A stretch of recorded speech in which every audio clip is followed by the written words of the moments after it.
Areglo siguro ang best word dun eh. Tangkang pag-aareglo.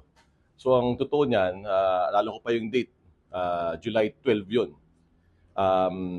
So yung itong si Atong Ang, pangalanan na natin, ay tumawag sa isang taong sobrang very, very, very close sa akin.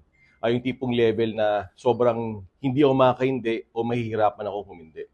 So nagulat ako nung nag-usap kami, sinabi niya sa akin na tumawag nga si Atong Ang sa kanya. Pinakita pa niya sa akin yung cellphone niya. At yun nga, ang tanong baka daw pwedeng matulungan yung mga pulis niya. Yun ang exact quote. Sa lublob ko, grabe. Then tinuloy niya yung kwento. Sabi nung taong very, very close sa akin, una, hindi ko kaya si Ralph. Yung pangalawa, kung anong ebidensya dyan, yun na yun. Yun yung sagot nung nilapitan ni Atong Ang.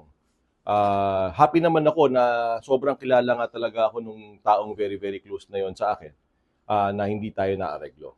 Pero totoo lang, sinabi ko na rin nga to before, nung last year, July or August, sinabi ko sa inyo na may sumubok ng lumapit sa akin na sabong boss. Hindi ko pinangalanan to eh. Kasi noon, nasa gitna tayo ng investigasyon, didesisyonan ko pa yung kaso tungkol sa sabongero na ito. At hindi pa siguro tamang oras para pangalanan ko siya. Pero ngayon, nilabas na namin yung aming resolusyon, aming desisyon. Dinismiss na namin lahat ng mga involved dito sa Sabongero case. Pati yung isang general, ang recommendation namin removal from the police service. So tapos na as far as NAPOLCOM is concerned yung mga kaso. So I think I owe it to the Filipino people, malaman ng tao ano bang talagang tunay na nangyari. I want to be transparent na ito nga, sinubukan tayong areglohin ni Atong Ang.